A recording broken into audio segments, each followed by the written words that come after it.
This is Stories from the States. I'm Chris Fitzsimon. This week, we're talking about Kratom. The controversial herbal supplement is used for pain relief, anxiety, and opioid withdrawal symptoms. Some states have banned it entirely. Others have passed laws requiring age limits, labeling, and lab testing. In the summer of 2025, the U.S. Food and Drug Administration was pushing to ban 7-hydroxymetrogene, also known as 7-OH. It's a powerful compound found in small amounts in kratom and sometimes concentrated or synthesized in products sold online, at smoke shops or behind gas station counters. Over in Louisiana, they had initiated a statewide ban on kratom because of that one ingredient. This week, we're handing the reins over to our colleagues at the Louisiana Illuminator. For their podcast, called The Light Switch, they took a deep dive into kratom last summer before the statewide ban was decided. This was done in partnership with WWNO, New Orleans Public Radio Station. We'll let Louisiana Illuminator editor Greg LaRose take it away.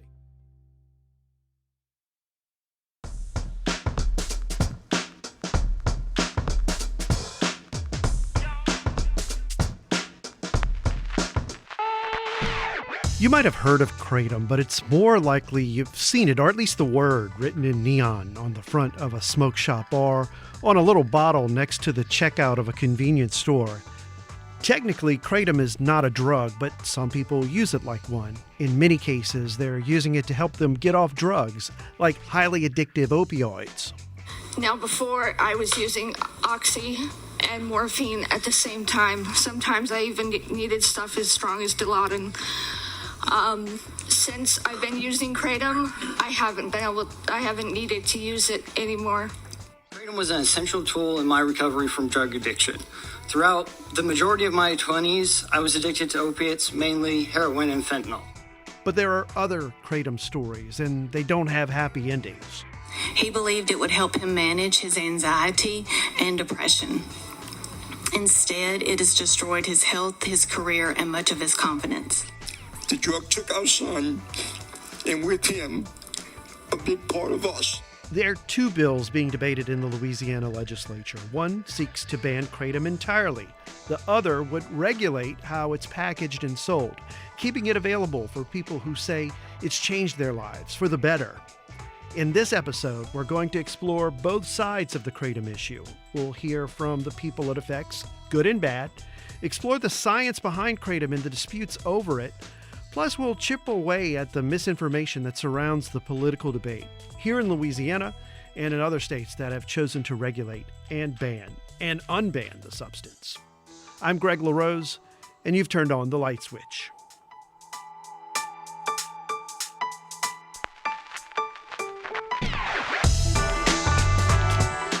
A good way to start our Kratom discussion is with a little science lesson. I'm not an expert, so I'm going to lean on a few for help. And we're going to be upfront with you about where these experts stand on the Kratom issue. So let's talk botany first. Kratom comes from trees that grow predominantly in Southeast Asia. It's in the same genus as the coffee plant. For centuries, people in Southeast Asia have chewed Kratom leaves or made tea from them as a pick-me-up. And in the same part of the world where there are vast sources of opium, Kratom has been used to help addicts wean off the drug. Next, we need to talk about chemistry. Kratom leaves contain many different alkaloids, which are just the oxygen compounds that interact with your body. There are two key alkaloids in Kratom that you need to know about, and they're as hard to pronounce as they are to spell. It has two compounds in it called metrogenine and 7-hydroxymetrogenine. Hey, that's pretty good. That's State Senator Jay Morris from West Monroe, and he wants to ban Kratom altogether. More from him later.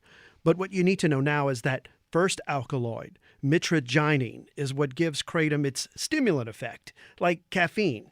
The other compound, what's known as 7-OH, is what in higher doses acts on the same part of your brain as opioids. Both alkaloids occur naturally in Kratom, but when the leaves are cut and left to dry, the 7-OH increases. And proponents say that natural change in chemistry still makes Kratom safe. But when Kratom is taken into the lab and the 7-OH is manipulated into stronger, more concentrated version, this is when it acts more like an opioid. I equate this to like alcohol, where you have the spirits industry, you have like a Miller Lite, and you have very low alcohol containing beverages all the way up to like 190 proof Everclear. That's Professor Christopher McCurdy from the University of Florida. I've been studying the science of kratom for over 20 years. I'm recognized as one of the world's foremost experts on the species. McCurdy is not for or against any of the legislation proposed in Louisiana. He came to Baton Rouge to testify on a bill that would create the Kratom Consumer Protection Act in Louisiana. 16 states already have their own version, and some of them have made those high 7-OH products illegal. That would be the case under the Protection Act Representative Chad Boyer of Breaux Bridge has sponsored. A ban on those 7-OH products would be just fine for Adam Peake. He owns a smoke shop in Baton Rouge. Hey, Mo. What can I do for you? You might have an image in your head of what you think Adam, a smoke shop owner, looks like. And if you still call them head shops, then you're definitely way off the mark. Adam looks like he could be on the cover of the Blue Album by Weezer. If you know, you know. He's clean-cut, slender, and starts an upbeat conversation with everyone who enters his store. His knowledge of all the products he offers is encyclopedic. What you won't find on Adam's shelves are 7-OH Kratom products, in part because he doesn't know what's in them. There is no transparency on the manufacturer's level that I've been able to discover. I can't really locate the methods in which they're manufacturing it, let alone where. Most of the brands I have, I can narrow down a farmer if I dig hard enough. And by farmer, Adam means he could trace the natural kratom he sells all the way back to Southeast Asia, where it was grown. Even though he says he would make a lot more money if he sold adulterated 7-OH products, he refuses to do so. Adam says the connection he has with his customers and why they use natural kratom is why he believes it's past time for regulation. I've met hundreds of people who just suffer on a daily basis, shop with me, we talk about their problems, and if anything, that's just made me more sympathetic to making sure what I'm selling is what it's supposed to be. Adam made many of those same points when he testified at the Capitol in support of a Kratom Consumer Protection Act in Louisiana. So did his wife, Leanne. While Adam says he occasionally uses kratom for an energy boost, Leanne says it saved her life. Since she was a teen, she says she's dealt with chronic pain, depression, and anxiety. The medications Leanne was prescribed for those ailments, in her words, made her feel like a zombie. Kratom allowed her to wean off those meds, including the opioids to which she'd become dependent. I couldn't afford to go to rehab, and if not for kratom, I know that I wouldn't be here before y'all today. You might be wondering why Louisiana and other states are creating laws to deal with kratom. Isn't that something the federal government handles, specifically the Food and Drug Administration?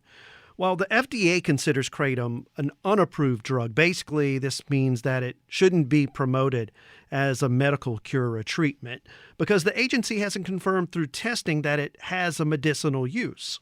And the way that they're being marketed and pushed out onto the market is for a new solution to chronic pain or a solution to the opioid crisis. That unequivocally puts them in a position of being an unapproved new drug. That's Matthew Lowe with the Global Kratom Association. His organization supports natural kratom products, and he wants to see regulations that protect consumers from the adulterated products and their potentially harmful effects. It's incumbent upon every state and the FDA to take these products on because they are fooling the population into thinking they're taking a safe, natural product that's been consumed for 100 years, and it just simply isn't the case. Matthew points out that while kratom has been used in Southeast Asia for centuries, it's only gained popularity in the West over the past dozen years or so. Its advocates say there are 24 million kratom users in the U.S., including 325,000 in Louisiana. And research is only just now gaining steam to confirm whether kratom can be used to treat addiction and other ailments. There was a push to have kratom declared a controlled dangerous substance. The Federal Drug Enforcement Administration considered it in 2016. But there was resistance from Congress and Kratom users. It didn't meet all the factors to be declared a Scheduled I drug, which is a substance that has no approved medical uses and the strong potential for abuse. But there are many who would disagree with that, and they say others need to know about the dangers of Kratom before they find out the hard way, the way they did. You'll hear from them next on The Light Switch. I've done too many funerals and too many, different things because of people overdosing or committing suicide because of drugs like this. That's Norman Clay Russell. He's a licensed addiction counselor who's in charge of Fresh Start, a faith-based rehab center in Northeast Louisiana. He was among the people who showed up to a Louisiana Senate committee hearing last month on the bill that would ban Kratom entirely. Along with him, Dr. Pete Krogan, Deputy Secretary for the Louisiana Department of Health. Aside from his state job, Krogan's an addiction and internal medicine physician. I now actually treat more patients with Kratom addiction than crack addiction in my clinic. And Dr. Smita Prasad, an addiction specialist from New Orleans, who says the multitude of Kratom products on the market are part of the problem. I think part of the major problem is that we don't know what's out there. But by far the most compelling and heart-wrenching testimony came from families who shared the impact Kratom has had on them.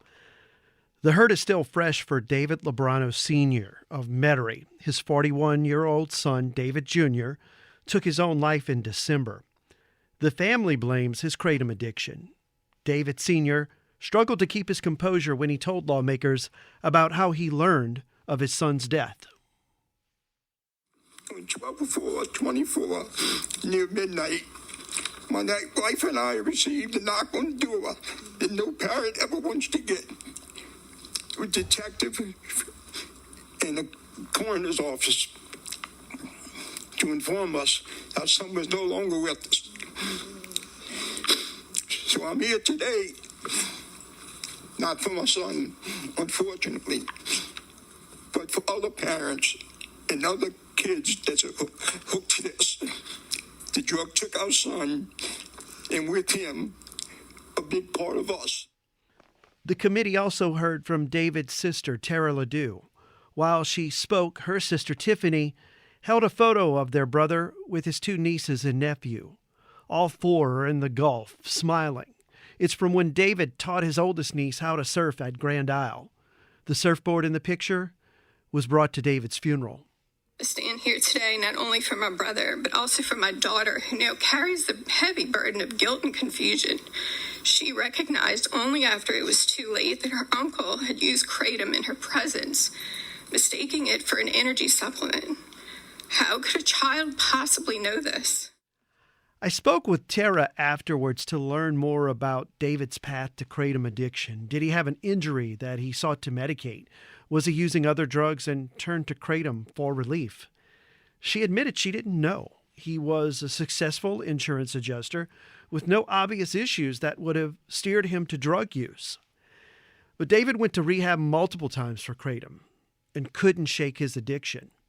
Tara says she believes the wide availability and false promises of Kratom products are to blame for his death. Charlie and Melanie Jones of West Monroe share similar feelings about Kratom. They told senators about their son, who's been to 11 rehab facilities for his addiction. He was an honor graduate from high school. Now he's 29, and his mom says she can't buy him Christmas presents because he would pawn them to support his Kratom addiction.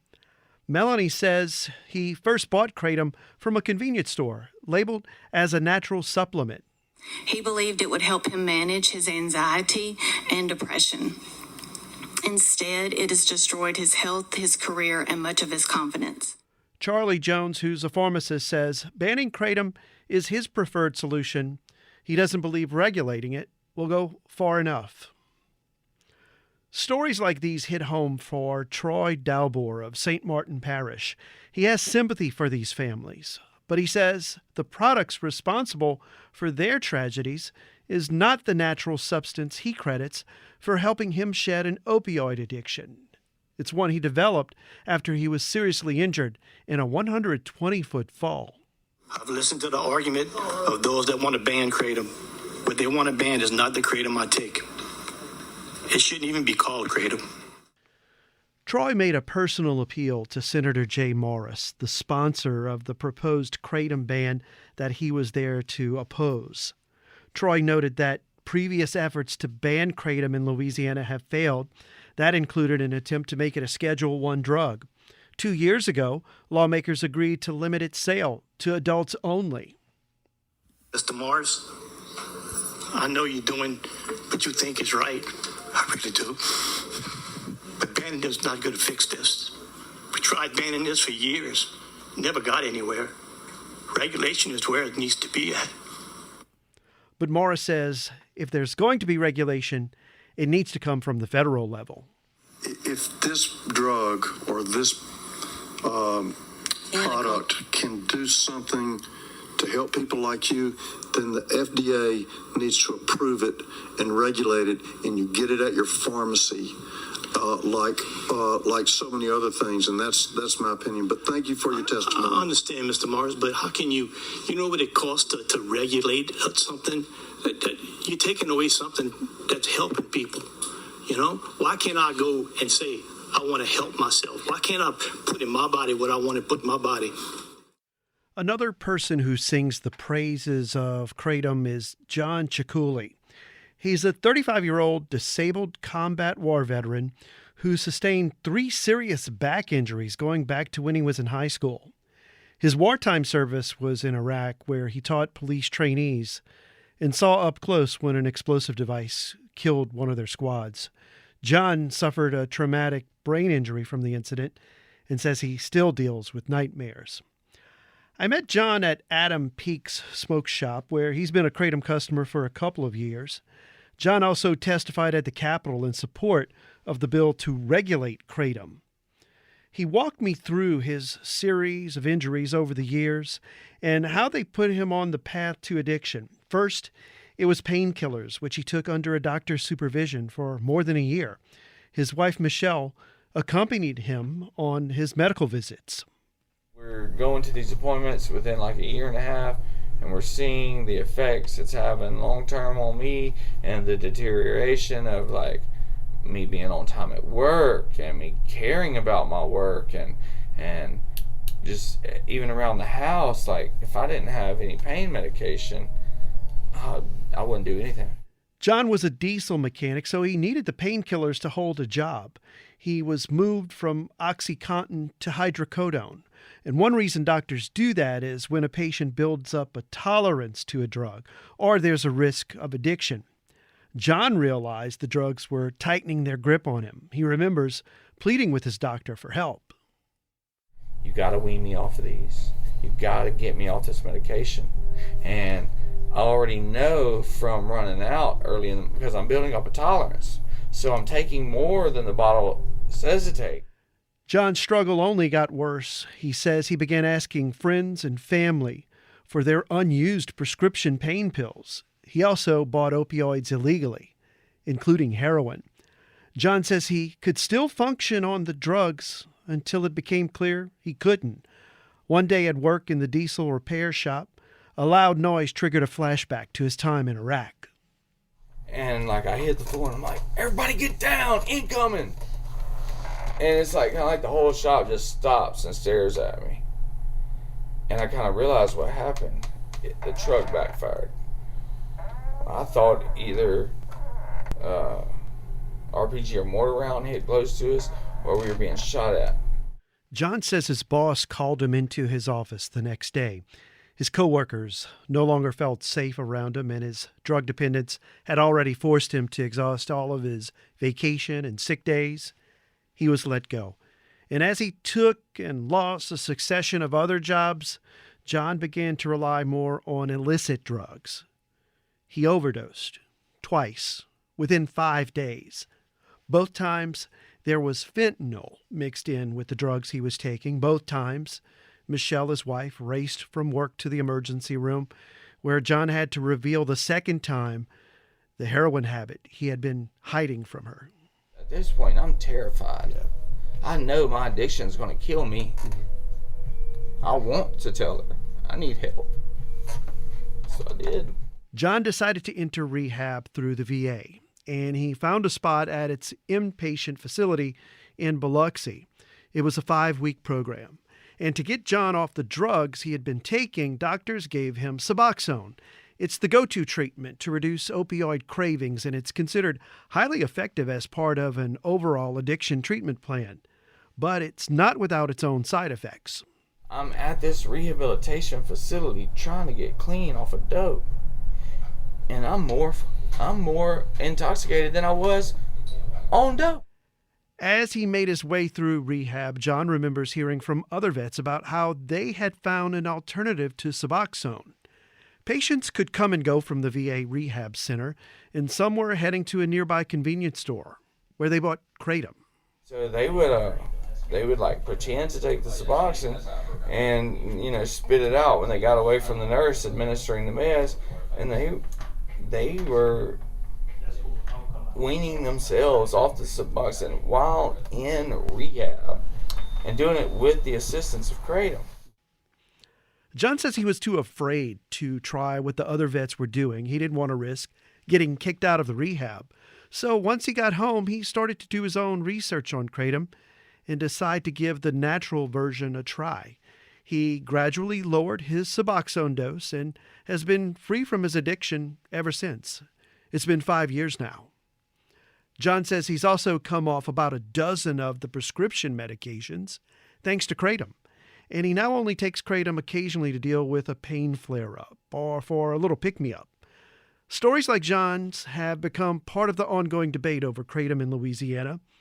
When we come back, we'll explore the politics and business behind the proposals.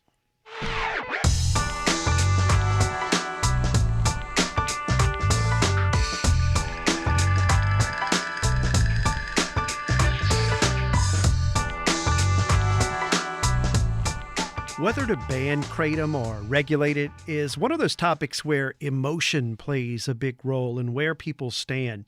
If you've lost a loved one to the substance, you certainly want to see it go away. If Kratom has helped you shake free of opioid addiction, it's understandable you'd want to see it remain available. It also needs to be said that Kratom is a multi-billion-dollar industry in the U.S., whether you're talking about the natural form or the more potent adulterated version. And the business of Kratom is part of the conversation as states decide whether or not to ban or regulate it. And there's even a split within the industry. The American Kratom Association wants regulation so that the high 7-OH products are strictly regulated, even banned. The FDA concluded in public in published papers that Kratom appears to be well tolerated at all dose levels. The problem is adulterated Kratom products. That's Mac Haddow with the American Kratom Association. He testified against the proposed ban. With him was Jack Henningfield, who's spent more than 40 years researching substances that affect the central nervous system, including Kratom. You can do something. You can try to ban it, but what really happens? You ban the best players. You ban the companies that are making good Kratom products and labeling it properly. And they will leave the state, and then what are you left with? The bottom feeders that sell adulterated products. Senator Jay Morris, who's pushing for that all-out ban, wasn't swayed by any of their arguments. In fact, he challenged whether Henningfield was qualified to offer an opinion on what is or isn't safe Kratom. You're not a medical doctor, are you? You're a PhD, so you're not qualified to treat people for medical conditions. Correct. I do not treat people. Okay. I write books for medical doctors and publish in medical journals to educate medical doctors. Right. Morris used the same approach to shoot down Kirsten Smith, a researcher with Johns Hopkins who's conducting government-funded studies into Kratom use. And you're not a licensed physician? I'm a licensed clinical social worker. But not a medical doctor? No, sir. Okay, thank you. Thank you for your testimony. Yes, sir. It should be noted one of the experts Morris asked to testify in support of his bill also isn't a physician. Remember Norman Clay Russell with the faith-based rehab in Northeast Louisiana? He's an addiction counselor. I connected with Norman after his testimony, and he made the same point that Dr. Pete Krogan did at that same hearing. Krogan's the addiction treatment specialist who's also the state's deputy health secretary. Like the doctor said that day that he sees, more people in his inpatient with kratom addictions than he does crack cocaine, and we do too. But I wanted to know if the number of kratom addicts were significant. Morris suggested this when he presented his bill on the Senate floor. The addiction centers around the state, we had several come and testify, are full of kratom addicts. It does not help you get off of opioids. It just keeps you going when you can't get your hands on opioids. To be clear, just 3 people affiliated with addiction clinics testified, and none said they were filled with kratom addicts. I asked Russell for a breakdown on what types of addicts he sees most at his rehab center. Were kratom addicts at the top of the list? Not as many as methamphetamines, and not as many as other opiates. So while Russell's seeing more kratom addicts, they're not filling up his treatment clinics like other addictive substances. Yes, meth, opioids, and alcohol are the 3 biggest. Now, I don't want to come across like I'm painting Morris as untruthful. He's doing what just about all lawmakers do, really what a lot of people do when they're passionate about a subject. They bring forward the facts that support their viewpoint. It's called confirmation bias, and it happens on both sides of the kratom debate. Mac Haddow with the American Kratom Association says he wants strict regulations to keep the bad actors out of the marketplace. But Senator Morris revealed he was able to go to the organization's website and find a link to one of its members where he obtained a free kratom sample without any ID. That type of transaction is illegal in Louisiana, and evidence that the self-proclaimed good actors in the kratom industry have trouble policing themselves. Just before this episode was put together, a House committee resoundingly approved Morris's bill to ban kratom. That leaves just one step before it's sent to the desk of the governor, who's likely to sign it. Meanwhile, the regulation bill sits in a committee and faces long odds to move forward. Back at his smoke shop, Adam Peake says a total kratom ban could be the death knell for his business. Beyond the threat to his livelihood, he says his bigger worry is the attack he sees on personal liberties. While having sympathy for others, people who abuse their rights should not affect yours as a responsible adult. That has horrible implications for a free society under any other standard. Other kratom supporters are worried to lesser degrees. Some say they'll buy it from another state where it's still legal. Only 6 have banned it, and 16 states have versions of a Kratom Consumer Protection Act in place. A couple of kratom users told me they already have a huge stockpile on hand, figuring that a ban in Louisiana was possible. Research will continue into whether or not kratom, either natural or altered, can become a legitimate medical treatment option. It won't happen soon enough, though, for the people who say the substance has saved their lives. But for those who've succumbed to addiction, whether kratom or opioids, it will still be too late.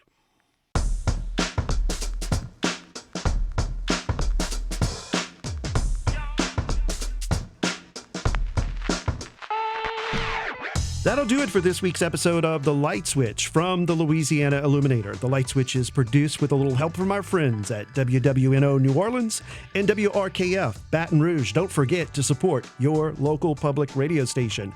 I'm your host, Greg LaRose, editor of The Illuminator. If you have a news tip, you can reach us by email at info@lailluminator.com. And remember, your donations make this program and The Illuminator's work possible. Visit lailluminator.com/donate to make a tax-deductible contribution. Until next week, we'll keep the light shining.